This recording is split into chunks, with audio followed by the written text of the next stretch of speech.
Hola a todos, bienvenidos a este nuevo seminario de Duchenne al Día. Soy Marisol Montolío y hoy tengo el placer de presentaros al doctor Jaume Colomer, y que nos va a hablar sobre la historia natural de la distrofia muscular de Duchenne y Becker. El doctor Colomer es neurólogo pediátrico experto dentro de la neuropediatría en patología neuromuscular en todas sus vertientes, tanto clínica como electromiografías, anatomía patológica y genética.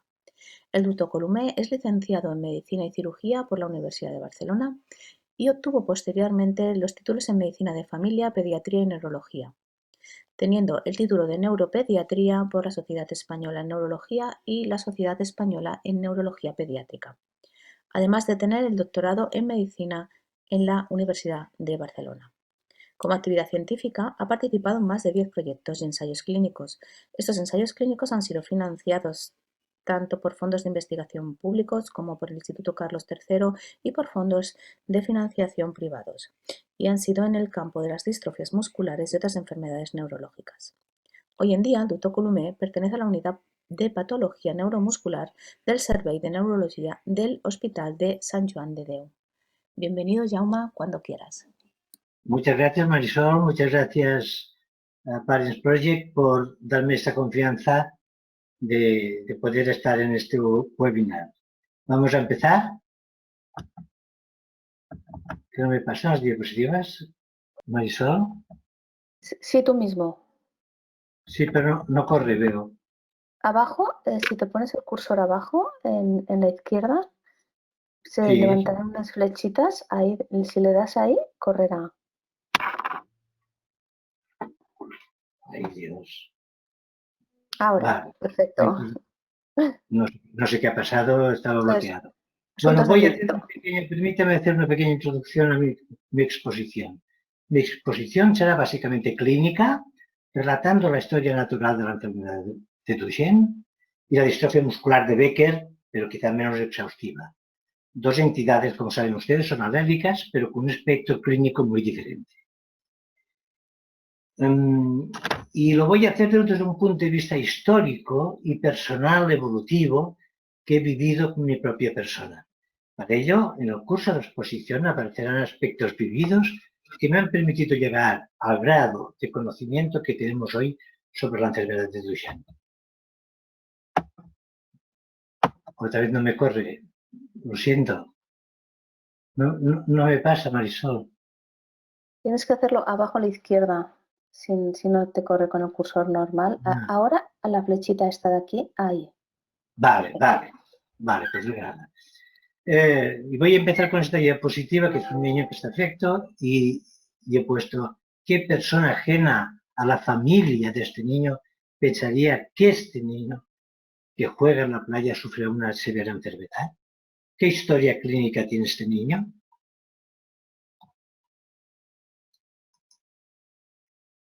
Perdón.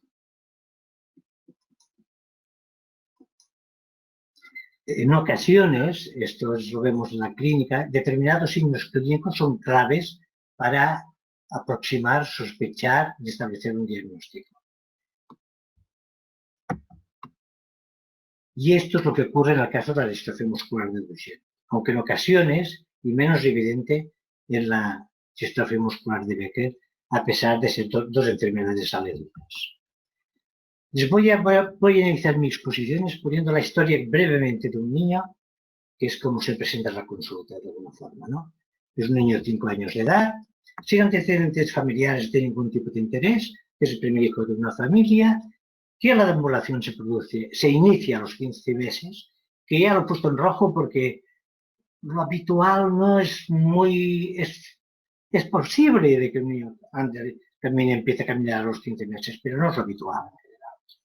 Y empieza a caminar con una marcha rara, con un balanceo ligero, iniciando un balanceo desde el inicio de la deambulación.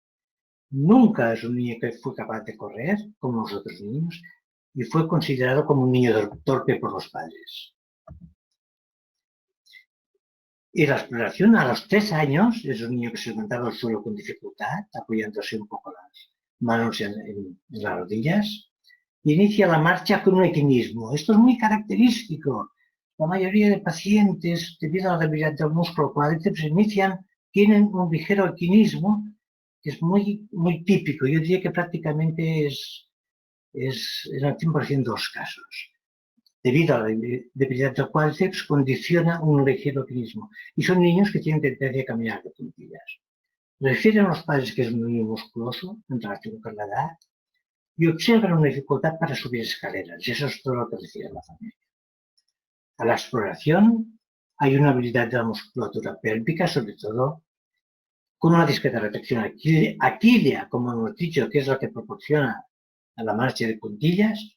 Las masas musculares son hipertróficas y existe un retardo en la adquisición del lenguaje. Esto es lo que da la exploración. Perdón. Tenía un hermano de 1 año perdón, que presentaba un desarrollo motor normal y también con masas musculares también hipertróficas. Ya en la primera visita existió la sospecha de que el hermano pudiera padecer también la misma enfermedad y se le pidieron unas TKs. Con este fenotipo tan patognomónico, yo diría característico, se sospecha el diagnóstico de una distrofia muscular de Duchenne. Se pide un electromiograma, que salen de características miógenas y unas TKs que salen 30 veces los valores normales. Y esto es en 1977, cuando yo empecé al Hospital San Juan de Dios trabajando. Hicimos una biopsia que la hice yo personalmente y es una toxina, pero que ya da un patrón, un niño de 5 años con un patrón con necrosis, fíjense, que desproporciona el tamaño de las fibras, una fibra completamente necrótica, que se llama ghost fiber, que está fagocitándose por macrófagos, con un aumento de tejido graso en este caso o conectivo, ya demuestra un patrón claramente distrófico de alguna forma, ¿no? Evidentemente, con esto se informó a la familia de que probablemente el niño tenía una enfermedad grave, y a los padres, como puede verse, se les cayó la casa encima, representada por esta imagen, que no es mía, que está puesta aquí. Y he puesto una imagen también porque cuando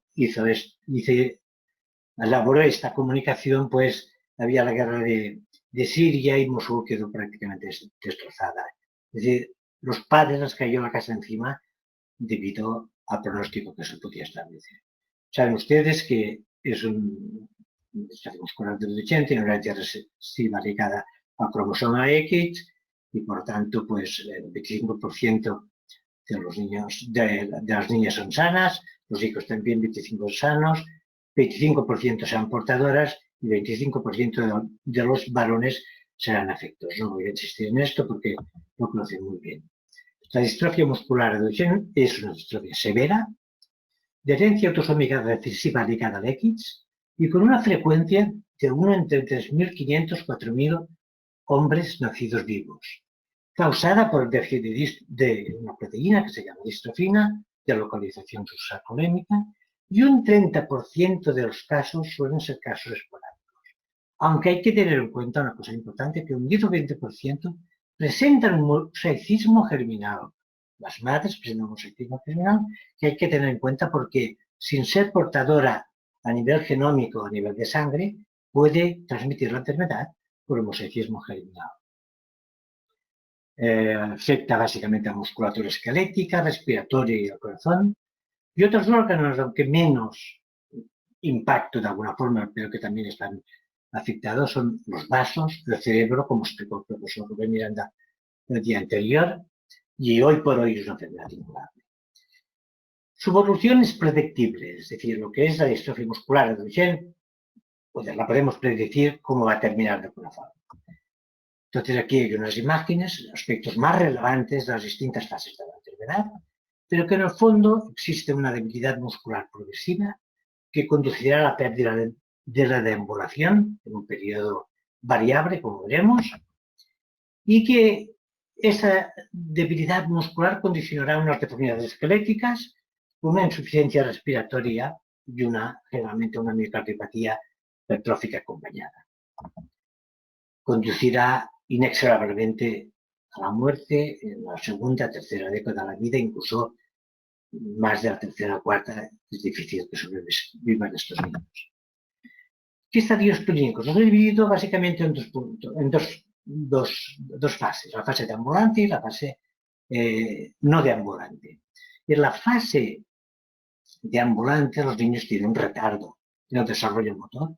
La madre, la familia, la madre que ha tenido un niño afectado de Duchenne, y tiene otro niño de 8 o 9 meses, prácticamente te dirá que este otro niño también estará afectado, con unas características claramente bastante específicas.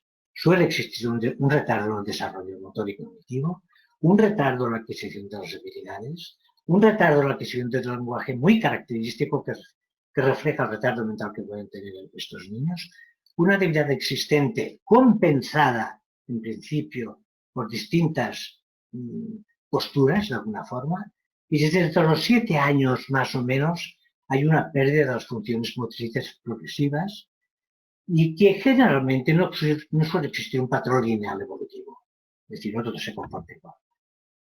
En la fase más tardía de la deambulación hay una pérdida progresiva de la funcionalidad, los niños tienen dificultades para saltar, correr, saltar y correr es las cosas que más les cuesta. Pasar de cubierta a supino sentado, tienen dificultad para levantarse al suelo, fluctuando en la maniobra de Gowers, le cuesta subir escaleras, la deambulación sigue siendo independiente y son capaces de permanecer de pie. Sin embargo, en las fases ya prácticamente no deambulantes, el niño va perdiendo la deambulación. Algunos mantienen la capacidad para bipedestración solo, pero son incapaces de andar, son capaces de voltear todavía esta primera fase de pérdida de deambulación y tienen una aceptable funcionalidad de las extremidades superiores. Son capaces de peinarse, no existe un patrón tampoco de evolución lineal para todos. Y en la fase más tardía de deambulación, el 50% de los pacientes tienen una dificultad para toser y una disminución de la capacidad vital, mantienen la capacidad para comer solos, pierden la capacidad de sentarse. Son niños que tienen mucho miedo en sentarse solo porque se encuentran inestables. Esto es muy característico. Y a veces los padres no comprenden cómo el niño puede sentarse, sin embargo tienen miedo a caerse porque probablemente la musculatura troncular está fallando. Mantiene una adecuada capacidad ventilatoria, incluso nocturna en estas fases. No hay alteraciones de la percusión. La dificultad respiratoria se va acentuando y a veces necesitan BiPAP nocturno y a veces más tarde, como se verá, una necesidad de traqueostomía. Tampoco existe un patrón lineal evolutivo para todos ellos.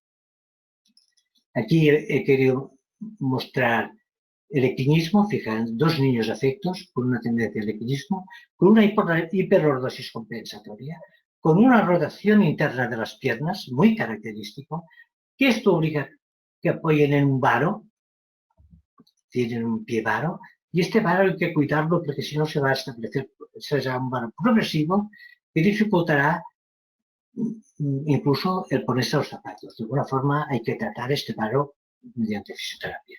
Importante. Y aquí he puesto algunas de las principales retracciones. La primera, la retracción de Aquiles, a nivel de isquiotibiales, a nivel de flexores de cadera, la posición en varo de los niños que adoptan. Fíjense este niño aquí, una posición en varo. Después las extremidades superiores, a nivel de codos y flexores de los dedos también suele haber retracciones. La resonancia magnética expone un patrón que realmente es un patrón que de alguna forma da miedo, el carácter evolutivo. Fíjense esta resonancia a los 2 años, esta resonancia a los 5 años, como ya se comparen el color blanquecino que va adoptando, y a los 12 años, fíjese cómo está la resonancia magnética, que al final traduce la fibrosis y más que fibrosis, la resonancia magnética no nos produce la fibrosis, sino el aumento de grasa y la necrosis, de alguna forma. Existen alteraciones cardiológicas que muchas veces al principio pasan desapercibidas, si bien los signos de miocardiopatía no son evidentes. Sin embargo, si se hacen estudios más exhaustivos, se ve que existen alteraciones electrocardiográficas, como onda R altas, ondas Q profundas, etc. Y a nivel, al final, una miocardiopatía hipertrófica. En las autopsias de estos niños que se han hecho, existe una fibrosis miocárdica exactamente igual que la que encontramos en un músculo periférico de alguna forma. También la mayoría de portadoras de distrofia muscular de Duchenne pueden diagnosticarse, ahora todo esto es muy fácil, con las nuevas técnicas de secuenciación masiva, pero en aquellos tiempos realmente la resonancia magnética podía confirmar si una madre era portadora o no, porque realmente hay un aumento también de fibrosis en el miocardio. Fíjense, y aquí es la evolución natural de la enfermedad. Esto es sacado del libro de Dubovitz, perdón. Y fíjense, es de 1978, que él revisa 65 casos, y el periodo de pérdida de ambulación en aquellos días ya, él pone que es entre 1 y 2 años, perdón, el diagnóstico se produce entre 1 y 2 años, que son las líneas rojas estas, y un máximo de 6 años. Y esto es lo que vemos nosotros también. Generalmente el diagnóstico se produce a los 2, 3, 4 años y escasos, raros, a veces por problemas familiares, etcétera, de abandono, hasta un máximo de 6 años hemos llegado a identificar el diagnóstico.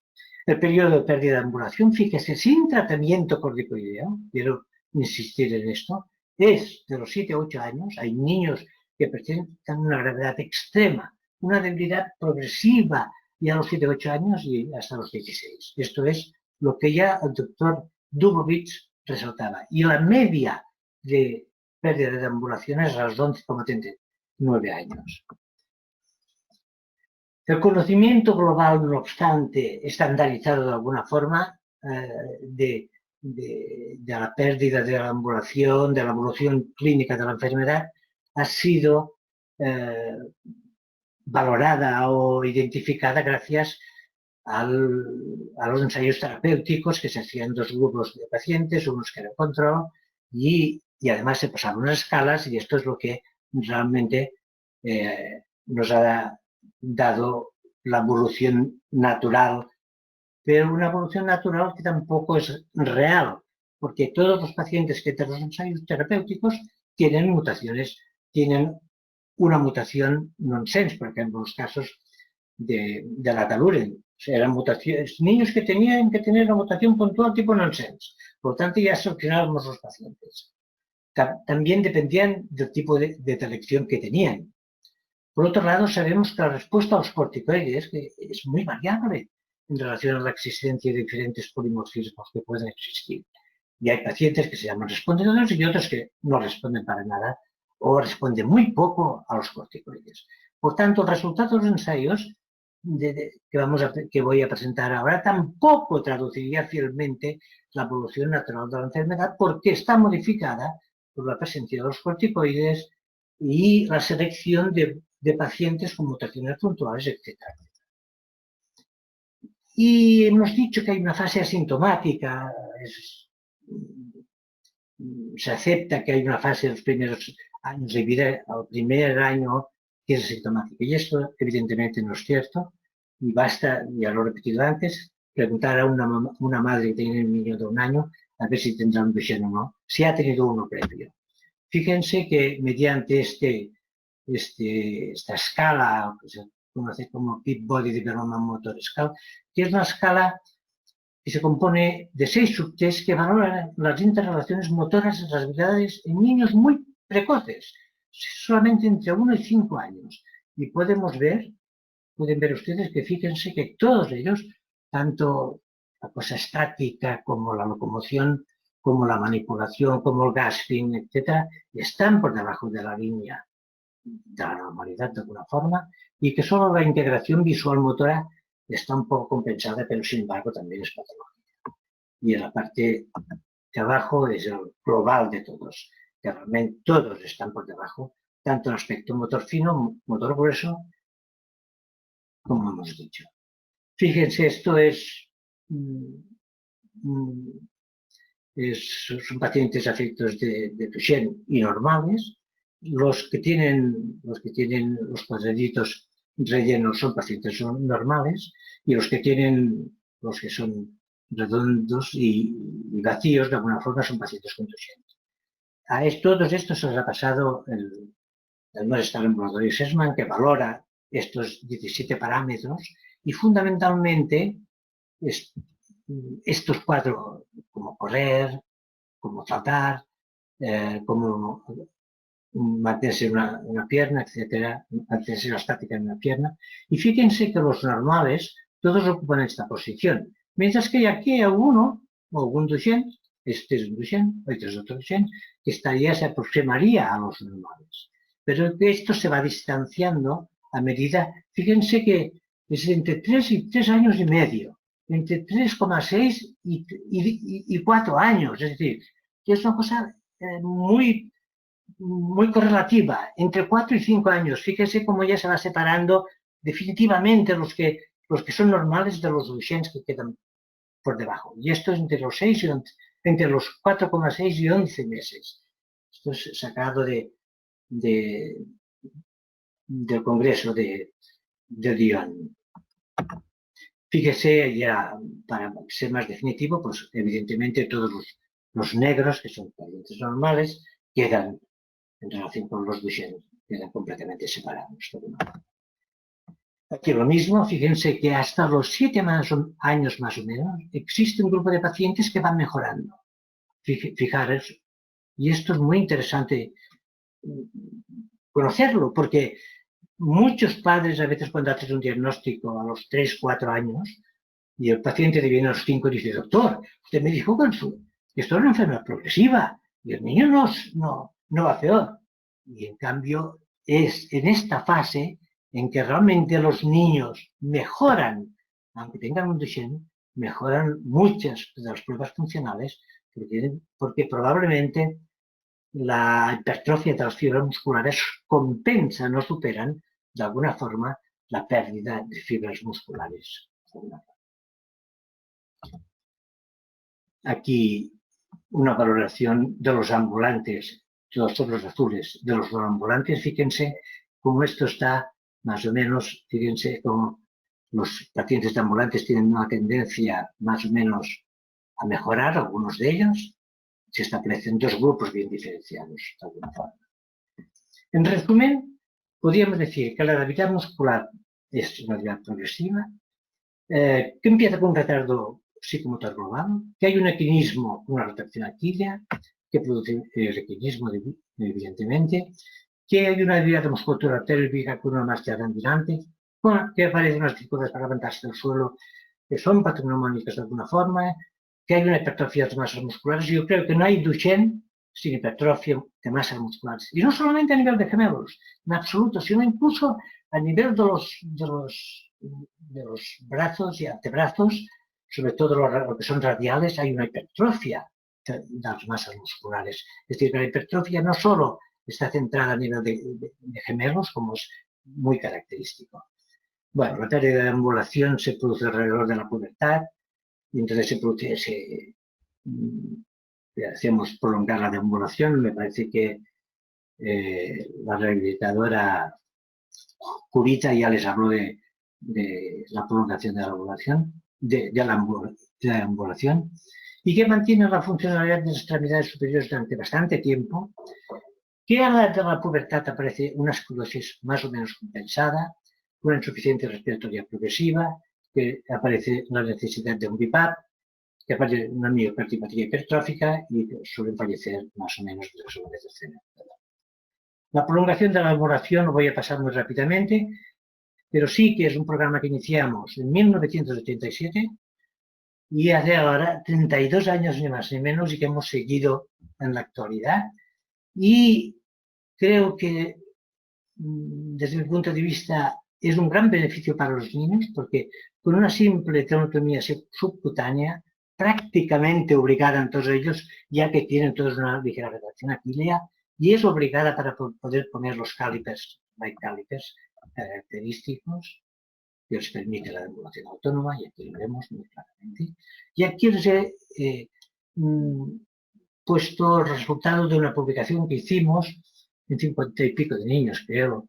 Bueno, pues se puede ver aquí que la edad de pérdida de ambulación, la edad del diagnóstico, los 2 años, el 50% más o menos, a los 5.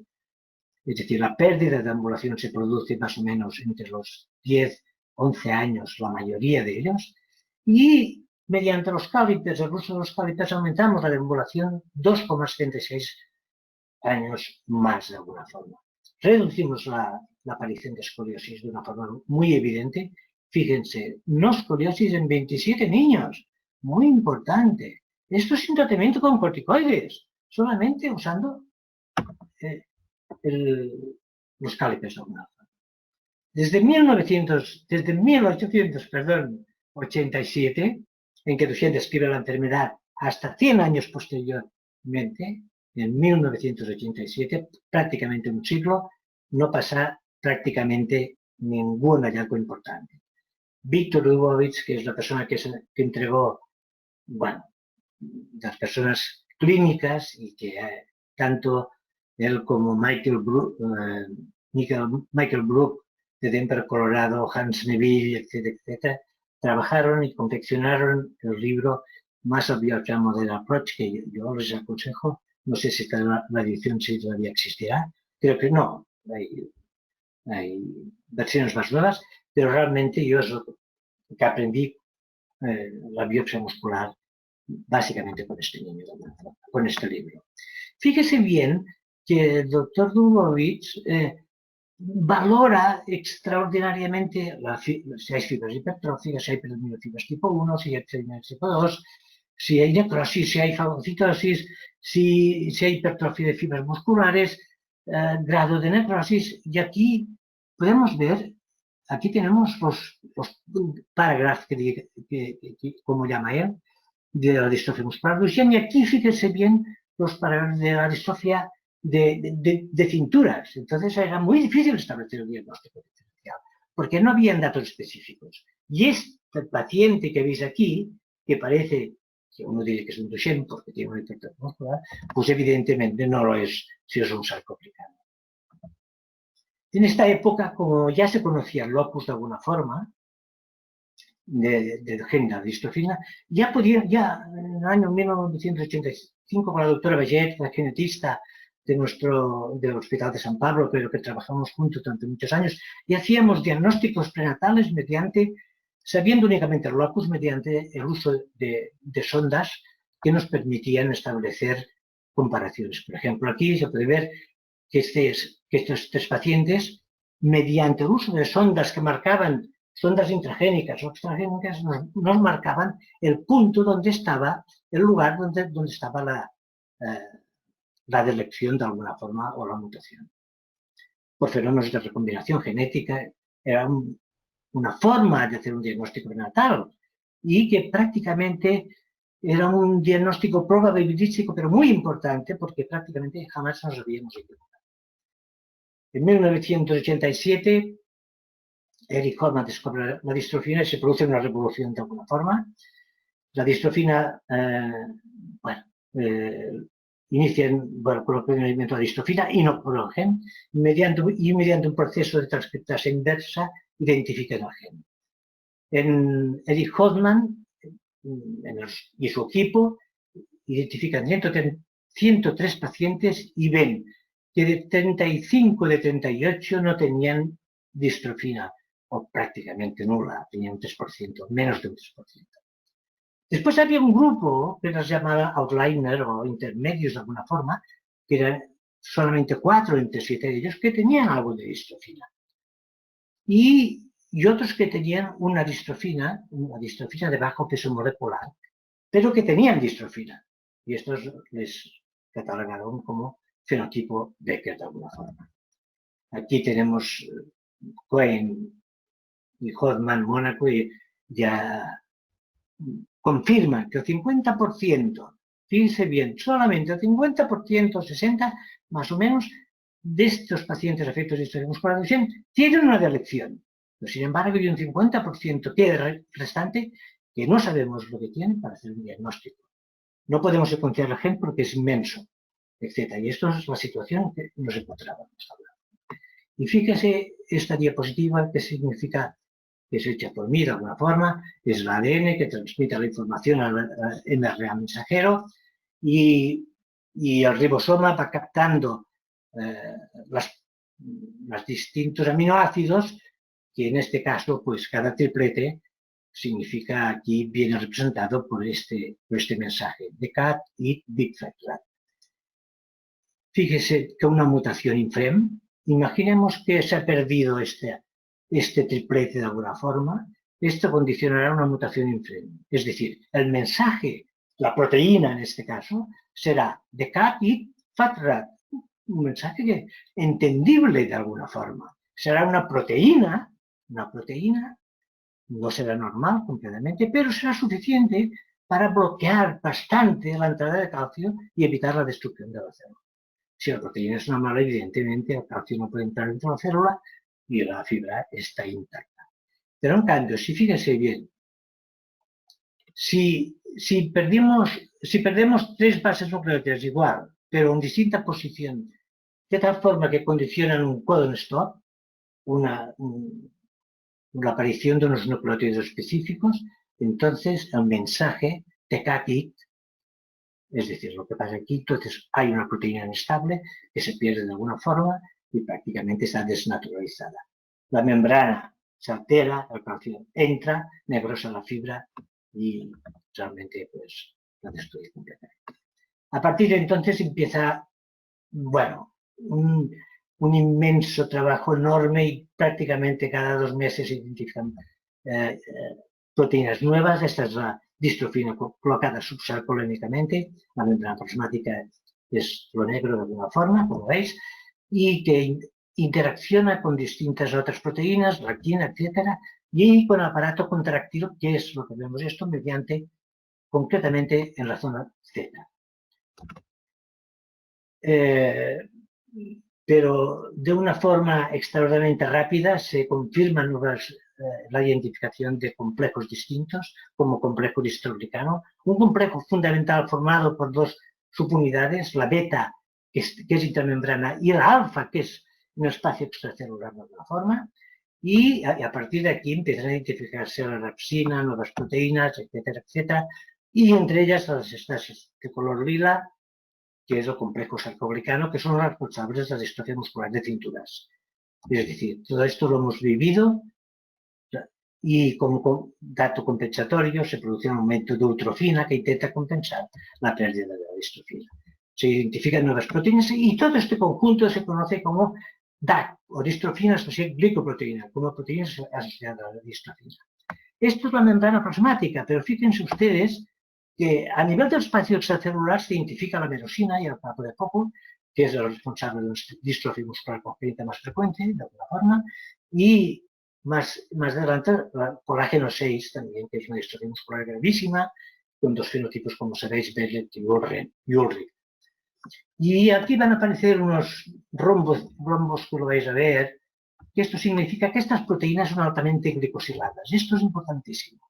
Y juntamente con la neuraxina, que es una proteína neural, más otra, que es la grelina, intervienen en la migración neuronal, de tal forma que las neuronas, que alteraciones de, por ejemplo, de la merosina, son responsables de alteraciones de la migración neuronal a nivel del sistema nervioso central.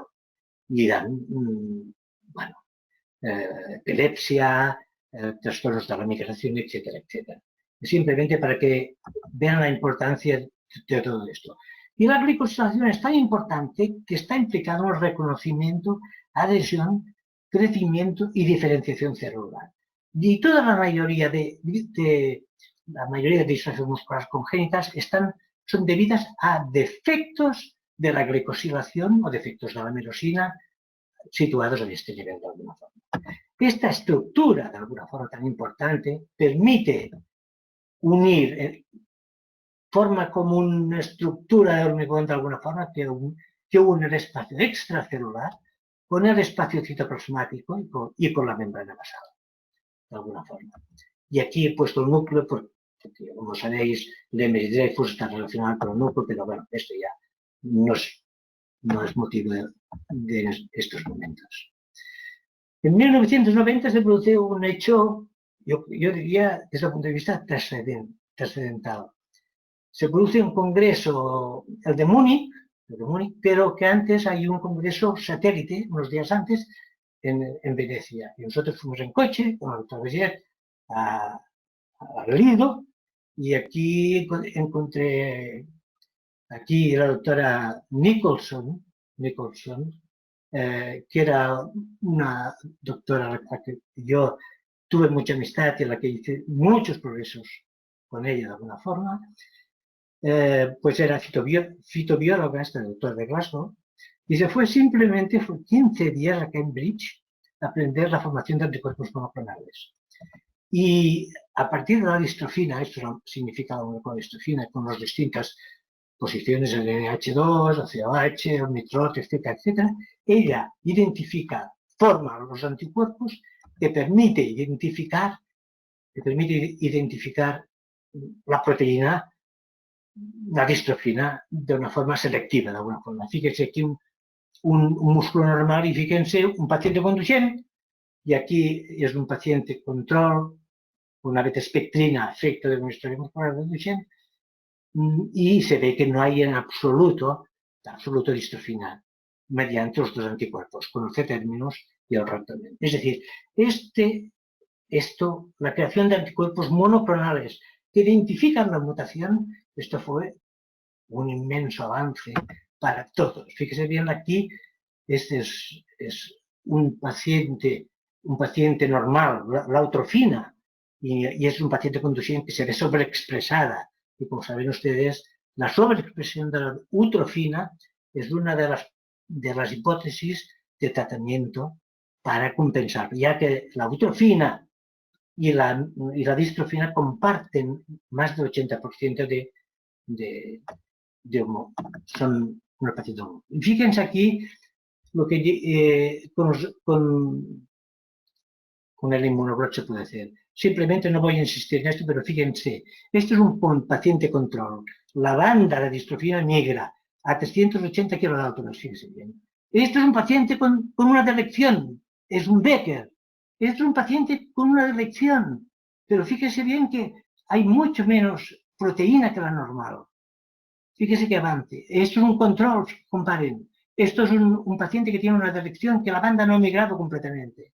Y aquí igual, fíjense bien, aquí un control y aquí un paciente Becker, evidentemente porque la banda tiene un peso molecular distinto. Y aquí se puede reflejar, pero no voy a entretenerme porque ya veo que voy bastante mal de tiempo. Bueno, aquí pues se ve prácticamente lo mismo que he dicho, es un control. Fíjese, un Becker que no ha migrado su ADN, evidentemente, porque tiene una delección.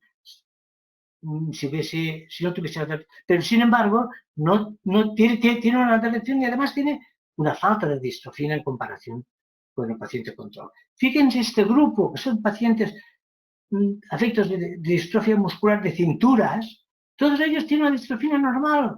Comparen, todos ellos son déficits de sarcoglicano, como hemos dicho, fíjese bien, es decir, la especificidad de esto fue una cosa inmensa.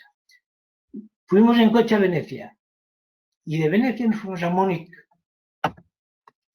Y aquí hay una foto de recuerdo que bueno, para mí es... aquí hay gente conocida como el doctor Vilches, la doctora Baget, aquí el servidor, la doctora Illa, es mi esposa, etc. Es un recuerdo y esto todo un coche, ¿no? Y la amistad con la doctora y la colaboración con la doctora Anderson fue tal que me invitó a su casa, y bueno, y a un restaurante aquí, esto es en Newcastle, y nosotros le proporcionamos los pacientes para crear los anticuerpos para identificación de la calpaína. En aquellos momentos no tenía nadie que tuviese un paciente diagnosticado de calpaína 3, confirmado genéticamente. Y nosotros teníamos y le pudimos ofrecer. Y aquí hay las características bandas del déficit de calpaína de alguna forma. Desgraciadamente, la doctora Anderson falleció de un cáncer de mama y fue una lástima. Y estos Bueno, fíjense, a mano, lo que me trasladaba a pacientes de difícil diagnóstico no nos pasaba. Bueno, en dos palabras, el tratamiento con corticoides, Vigar ya identificó que el tratamiento con corticoides mejoraba a los pacientes de alguna forma y esta es una imagen de una distrofia muscular de Duchenne, fíjese, en una fase, podríamos decir, más precoz y mucho más avanzada. Fíjense qué cantidad de células inflamatorias, entre comillas, de macrófagos que intentan fagocitar y destruir. Es decir, que dentro de la misma distrofia muscular, del músculo, hay un componente inflamatorio importante. Y este componente inflamatorio importante, pues, se ve mejorado por el tratamiento con corticoides. Los corticoides, bueno, lo que hace, lo que podríamos, para hacerlo más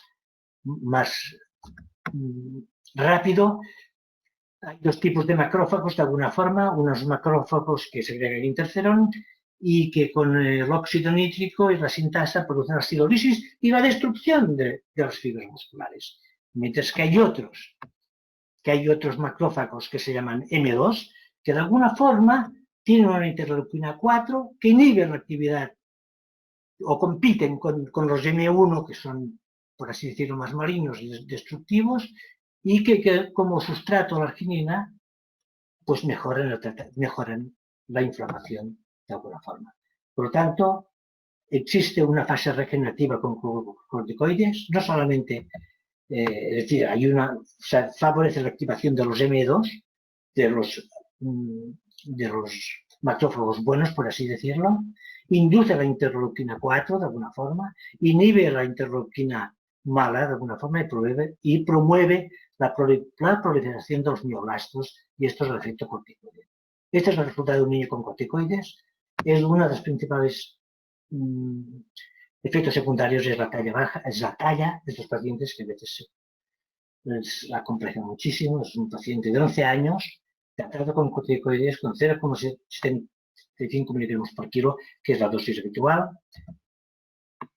Bueno, y saben ustedes que con los conocimientos de la distrofina, pues se establecen, hay fenotipos muy claros, como el fenotipo Duchenne, fenotipo Becker a veces muy difícil de diagnosticar. En aquellos tiempos que disponíamos, no podíamos secuenciar el gen, porque era un gen inmenso. Hoy era el gen más grande que se conocía entonces. Ahora tenemos la titina, que es más grande que la distrofina, pero realmente era muy difícil secuenciar, era imposible de alguna forma, ¿no? Entonces aquí hay distintos tipos de fenotipos de Becker, como el clásico fenotipo con atrofia de los cuádriceps, etcétera, con hipertrofias características, que entran en silla de ruedas a la tercera o cuarta década de la vida. A veces pacientes que se presentan con rhabdomiolisis solamente, niños que son normales, que os hacen unas CECAS y, bueno, tienen unas orinas oscuras y que las CPK persisten y se presenta un Becker con una rhabdomiolisis. Esto es muy característico. Otros pacientes que, particularmente en Becker, que debutan con una miocardiopatía, hay que tenerlo en cuenta, sin síntomas clínicos de debilidad muscular, otros que presentan calambres musculares y dolores musculares con el ejercicio muy frecuente, otros pacientes que presentan retardo mental sin debilidad muscular, que es otro tipo de característico de fenotipo, podríamos decir, de las distropinopatías, y otros que son completamente asintomáticos, pero que tienen las tecas altas. Esto es muy fácil actualmente, porque nos pasamos por New Generation Sequencing o hacemos un exoma, identificamos generalmente las mutaciones puntuales, lo que sea, ¿no? Pero a veces no es tan fácil. La distrofia muscular y la de Becker, es decir, la distribución de la debilidad o el fenotipo es muy parecido. Pero, sin embargo, la distrofia muscular de Becker a veces es muy difícil diagnosticarla. En aquellos tiempos, bueno, en aquellos tiempos hasta hace relativamente poco, porque las técnicas de secuenciación masiva son relativamente. ¿Y por qué se caracteriza el Becker? Pues ya lo hemos visto en el monoblot, por una reducción en cantidad o en calidad de la distrofina. La distrofia muscular de Becker es clínicamente mucho más heterogénea, pero mucho más heterogénea. y ocupa un 43% de la distrofia muscular de Duchenne, es decir, no es infrecuente. Si bien el patrón de distribución es prácticamente el mismo, distribución de la identidad, hay formas mucho más atípicas de difícil diagnóstico de alguna forma.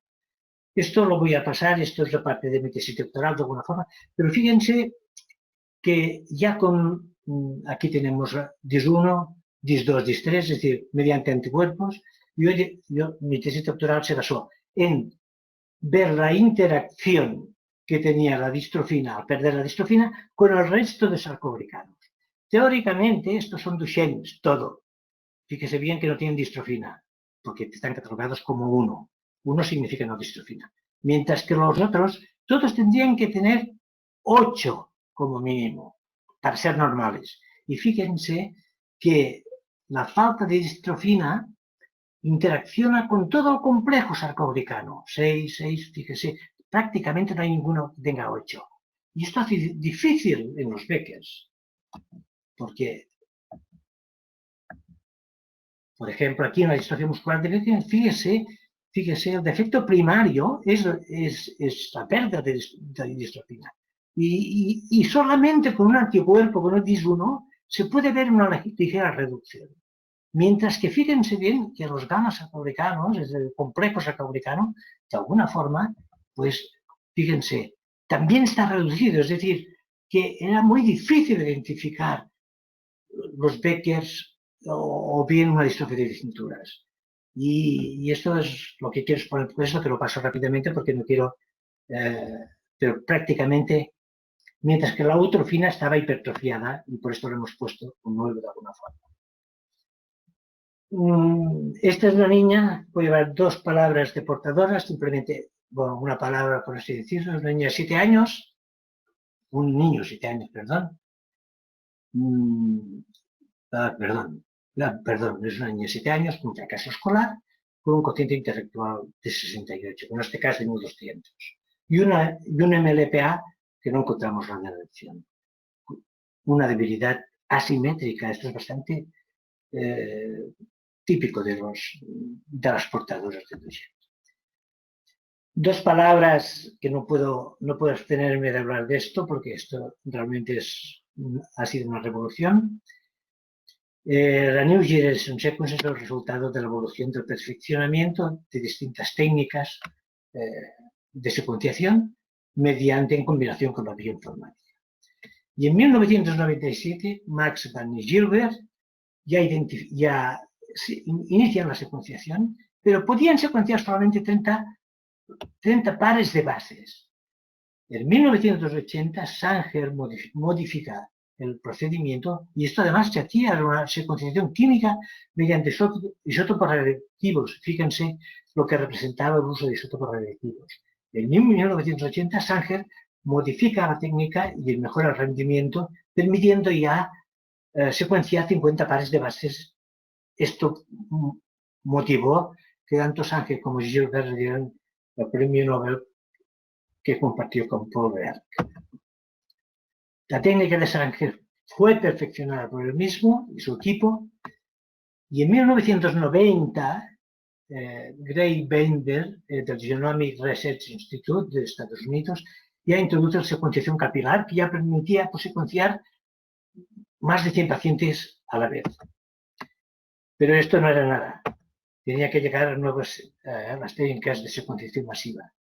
Y mediante alguna técnica, mediante un sistema o alguna forma que se conoce como escopetazo de alguna forma y destruir todo el ADN, aparecer las nuevas técnicas de secuenciación masiva que nos permiten identificar.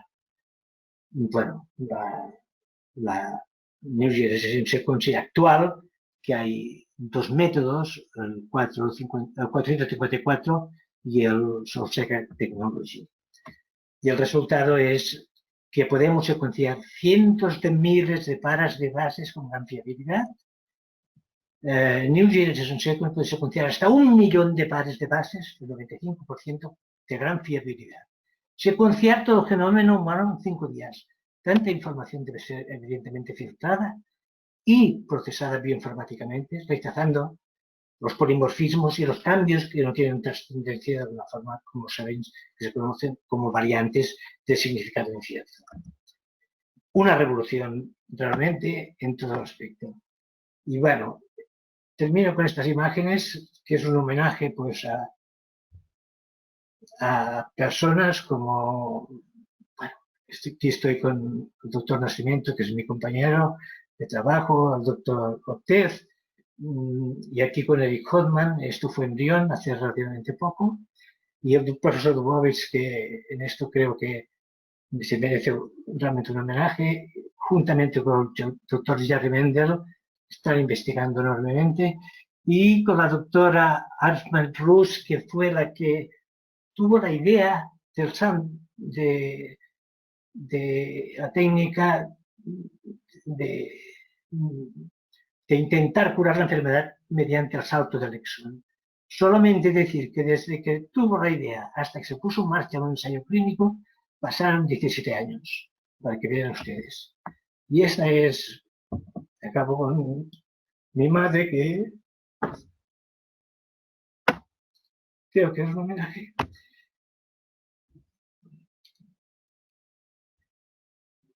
Y aquí el equipo de neuromuscular, como el doctor de Nacimiento, el doctor Ortez, los equipos de ensayo con Laura Carrera, con Servicio de Anatomía Patológica, con la unidad de investigación que lleva Cecilia Jiménez Valle Brega, y UTIN.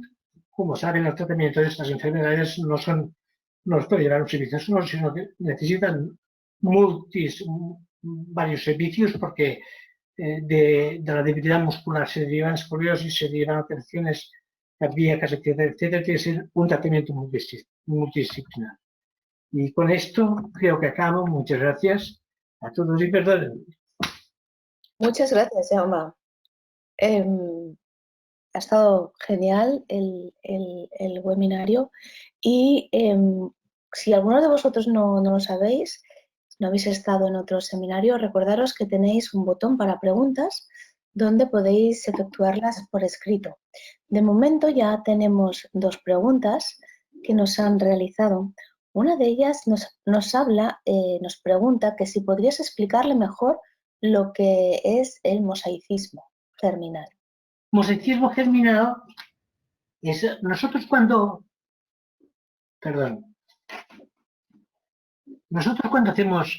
sacamos el ADN, sacamos el ADN de la sangre. Y evidentemente, váyase usted, señora o paciente, sacamos el ADN. Este es el ADN genómico. Y el ADN genómico puede ser que no tenga una mutación. Pero sin embargo, el mosaicismo germinal es que en los ovarios, a nivel de los lóbulos, naturalmente, pues se produce una mutación que no se conoce. Es decir, una mutación que no la podemos mirar porque no podemos hacer una biopsia de las células germinales como son los ovarios. Por lo tanto, siempre hay que tener, insisto, cualquier paciente, aunque desde el punto de vista genómico, del ADN genómico extraído de la sangre, no tenga una mutación, no tenga una delección, indiscutiblemente esta mujer, si queda embarazada, tiene que ser sometida a las 12, 13 semanas a un estudio genético buscando, descartando la afectación del feto por un mosaicismo germinal. Y les voy a poner un ejemplo. Recuerdo perfectamente una familia que tuvo un niño con Duchenne, la madre quedó embarazada, hicimos mediante sondas, en aquel entonces una aproximación que era, y dijimos que la madre no era portadora, porque las sondas nos reflejaban que compartía la misma parte de la parte de ADN que tenía el paciente diagnosticado de Duchenne. Y así se lo dijo en el informe. Son cosas muy importantes, mucho, pero tiene otra tendencia capital. Se lo dije a los pacientes, se lo dijo a la familia. La madre no es portadora de la enfermedad a nivel genómico, a nivel del ADN de la sangre. Pero, sin embargo, si queda embarazada, tiene que hacer un diagnóstico natal. Los padres hicieron caso omiso. Tuvieron 2 o 3 niños y niñas. Y al final tuvieron otro niño afecto. Me vino el padre y me dijo, doctor, me acuerdo perfectamente, destrozado, y digo, pero no le dijimos que tenía que hacerse un diagnóstico mental. Y el padre me contestó, esto nosotros pensábamos que ustedes lo decían a todo el mundo para seguridad. Pues no es así. Estos pacientes, esa familia tuvo que vivir la muerte de 2 pacientes, de 2 hijos afectos de Duchenne. ¿Cuándo se podía prever el diagnóstico? Y esto es el mosaicismo germinal, que no es poco, representa un 15 o un 20% de mujeres que no son portadoras desde el punto de vista genómico. Esto es importantísimo, ¿eh? Es decir, que una no sea portadora, si una madre tiene un hijo de afecto de Duchenne-Becker, tiene que hacerse obligatoriamente, descartarse obligatoriamente la enfermedad que objeto este afecto por un problema de mosaicismo germinal. ¿Me he explicado bien? Perfectamente. Y la importancia que tiene el poder hacer esto es muy Sí, importante. capital. Sí. Tenemos, bueno, te, te felicitan, felicitaciones, ha sido muy ilustrativo, un placer. Incluso desde Tijuana de México también te envío un gran saludo. Luego tenemos una pregunta sobre el uso de corticoides. Dice, ¿usted recomienda el uso de corticoides a un paciente que a edad temprana le es detectado Duchenne? ¿O bien esperar si puede ser candidato a un protocolo de investigación, ya que en su mayoría una de las restricciones es que no estén bajo tratamiento de corticoides? Entiendo que la pregunta es ¿qué hacemos? ¿No? ¿Lo ponemos antes y luego va a venir un ensayo? O mejor, según la edad y poco afectado, esperarnos y ponerlo en un tratamiento sustitutivo de corticoides que no está demostrado, pero está en investigación. En principio, todos los ensayos que se han hecho hasta ahora, esto es muy significativo, se han hecho mediante, es decir, todos los pacientes tomaban corticoides. Es una condición sine qua non. Esto hasta la fecha. Yo le pondría corticoides en principio.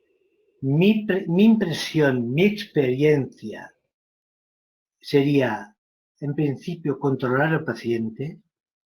Y han visto ustedes que yo les he expuesto que durante muchos años, durante los 4, 5, 6 años, los niños mejoran de alguna forma.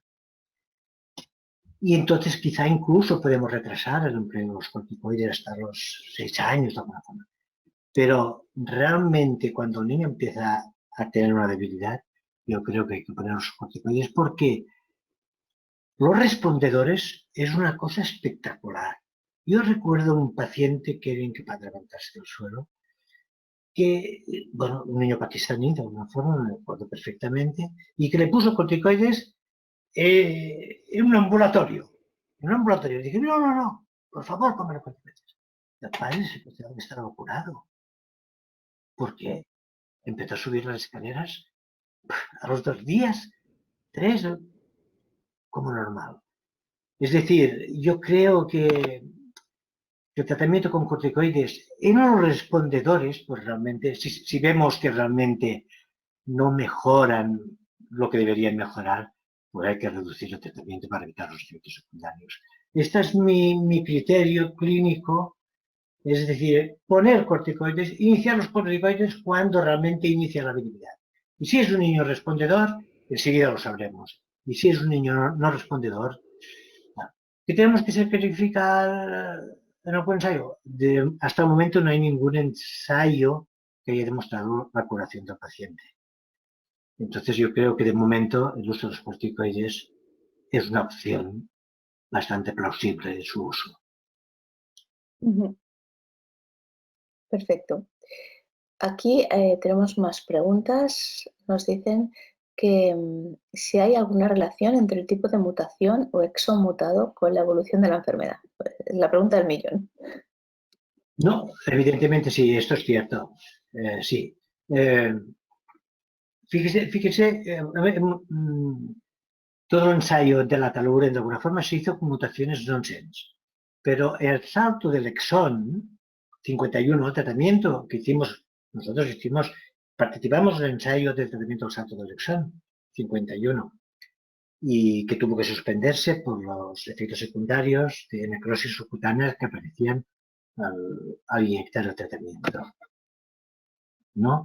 Se ha visto que no es lo mismo, que en el salto de Lexón, saben ustedes que la aplicación del salto de Lexón 51 abarca gran número de lecciones, 148, etcétera, etcétera. Es decir, tienen que tener una dirección específica para que pueda entrar dentro.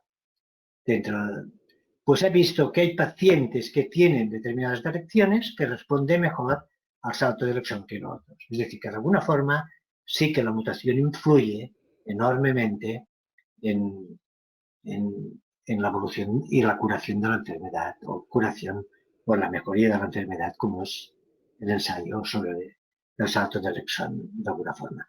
Es algo parecido a los polimorfismos, los respondedores del Duchenne, pues algo parecido, de alguna forma. Si los polimorfismos pueden modificar la enfermedad, las mutaciones distintas, pues evidentemente también las pueden modificar el curso de la enfermedad.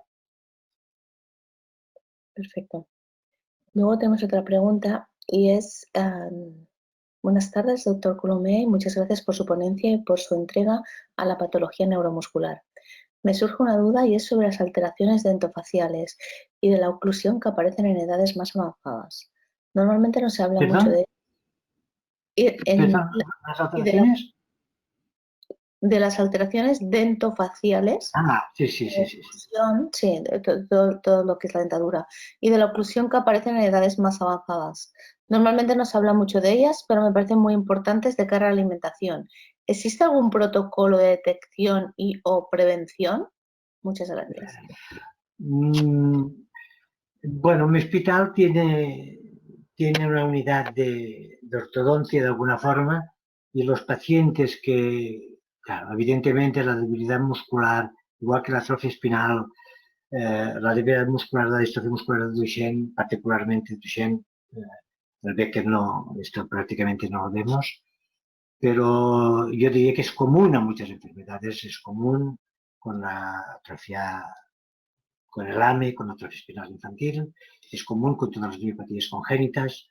La falta, la debilidad de la musculatura,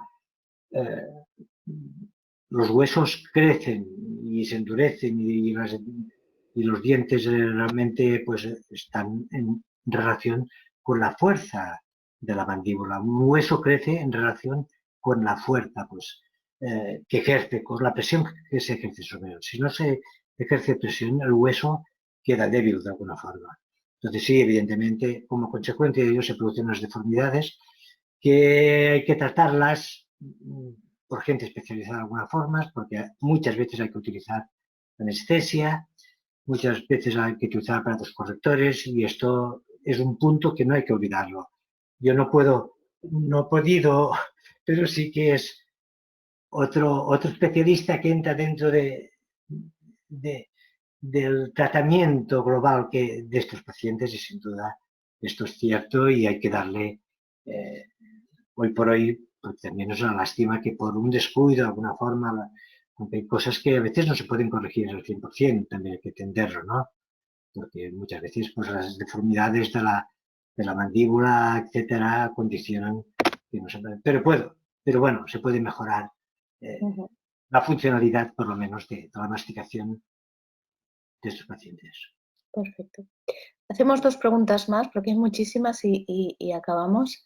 Buenas, yo tengo 2 varones sanos y 2 niñas. Una de ellas afecta, no portadora, afecta. Una de las posibilidades era ese mosaicismo germinal. La niña afecta es la tercera que he tenido. Es cierto que los genetistas nos dijeron que existía la posibilidad de este mosaicismo. Entiendo que la pregunta es si puede ser un mosaicismo o una mutación espontánea. Bueno, pues es muy fácil de alguna forma, ¿no? Hoy en día, primero hacer un MLPA a la niña, ver si tiene una detección. Si no tiene una detección, secuenciar el ADN genómico, el de la sangre, y si no tiene una mutación en el genómico o una elección, que ya lo habremos descartado mediante el MLPA, o bien no tiene ninguna inserción, que a veces es difícil. A veces hay inserciones en intrones que es muy difícil de identificarlas, no es tan sencillo, a pesar de tener las nuevas técnicas de secuenciación. Es decir, pero si no encontramos en este niño una mutación o una delección, pues probablemente sea mosaicismo germinal y habría que mirar, compararla con la madre y ver si la madre tiene una delección, no tiene delección, secuenciar la mamá, etcétera, etcétera, y si la mamá tampoco aparece, pues probablemente sea un mosaicismo germinal. Y Perfecto. en un futuro embarazo, si se confirmase, tendría que hacerse un diagnóstico prematuro. Sí, sí. Pues vamos, bueno, 2 preguntas y ya acabamos porque queda mucha. No, para mí no hay Eh, problema, ¿eh? Hay una pregunta que dice: "¿Cómo sé que mi hijo tiene una mutación Inframe? ¿Se supone que sería más leve?". Teóricamente sí. Teóricamente una mutación Inframe no interrumpe el marco de lectura. La proteína, en este caso la distrofina, continúa sintetizándose. Pero puede ser que esta proteína, la distrofina en cuestión, tenga un peso molecular distinto. Es decir, no tenga los 360 kilodaltones que debería tener y tenga 320 kilodaltones de alguna forma. O bien que la cantidad de distrofina sea menor. Pero bueno, evidentemente, si tiene distrofina, si tiene... Por esto muchas veces nosotros, a pesar de, sobre todo en los pacientes outlier, en estos pacientes que son intermedios, que no sabes hasta qué punto puede ser un Duchenne o puede ser un Becker de alguna forma, eh, una biopsia muscular puede dar mucha información, porque si en la biopsia encuentras que realmente hay una cantidad de distrofina considerable, el pronóstico no es el mismo que si no hay en absoluto distrofina. Es decir, que a veces la biopsia muscular complementa de alguna forma, y nosotros somos partidarios en estas enfermedades tan graves, porque no deja de ser una enfermedad tan grave, tener una seguridad de alguna forma de que realmente hay una ausencia de distrofina. Porque cuando uno da el diagnóstico de una enfermedad de este tipo, si ha visto la biopsia previamente con el patólogo y sabe la cantidad de distrofina, es distinto el pronóstico que puede dar a los padres y las perspectivas. Esto es así. Aunque una mutación sea inframe, bueno, una mutación inframe nos daría un Becker de alguna forma. Pero si hay tan poca distrofina, a lo mejor es un paciente que entra dentro de estos intermedios, que pierde la deambulación a los 16 años, pero que después hace un curso más progresivo, etcétera, etcétera. Es decir, que en ocasiones pues, hay que complementarlo y nosotros somos casi en estos casos evidentemente partidarios porque uno tiene una seguridad. Tiene una seguridad. Yo, antes cuando teníamos que dar el diagnóstico solamente mediante el fenotipo, nos equivocábamos pocas veces, sinceramente, porque el fenotipo Duchenne es muy clásico. Y unas TKs, no son hipertrofias musculares, no son más de puntilla, no son una unidad de carácter proximal, no puede ser prácticamente otra cosa, ¿no? Y si hay un retardo asociado de alguna forma, ¿no?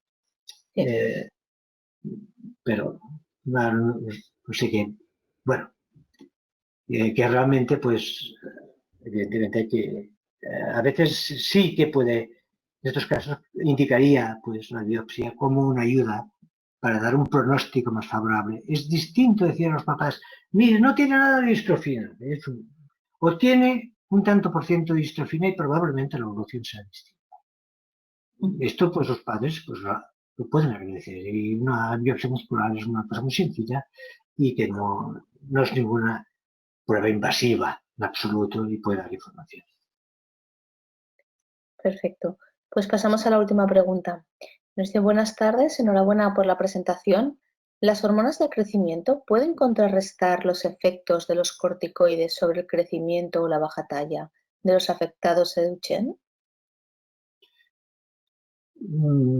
Sí, las hormonas de crecimiento, hay en algunos pacientes, aquí concretamente hay algunos hospitales que suelen dar hormonas de crecimiento que compensan de alguna forma, pueden compensar un poco la talla de los pacientes, evidentemente sí, pero también hay que tener en cuenta pues, los efectos de la hormona de crecimiento, etcétera, etcétera, pero podría estar indicado en algunos casos que la talla baja de alguna forma tampoco es lo fundamental.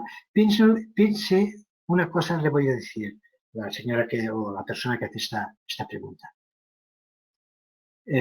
Los corticoides, evidentemente, uno de los efectos secundarios es la talla baja, la osteoporosis, muchos otros efectos, ¿no? Pero la talla baja condiciona que el paciente no desarrolle escoliosis. Esto es indudable. Es decir, de algún efecto, desde algún punto de vista terapéutico, la talla baja haría que no tuviésemos que someter al paciente a la pubertad, a una intervención quirúrgica severa, grave, como es la corrección. Y esto quizá compense, yo pienso, porque el niño terminará en silla de ruedas, más o menos, y realmente en esta época en silla de ruedas ya la talla baja ya no es un factor importante de alguna forma, que condicione mucho. Esa sería mi respuesta. Totalmente de acuerdo. Pues muchas gracias, Jauma. Aquí acabamos el seminario de hoy y esperamos que os haya gustado. Hasta otra. Muchas gracias. Muchas gracias a ustedes. Gracias a todos.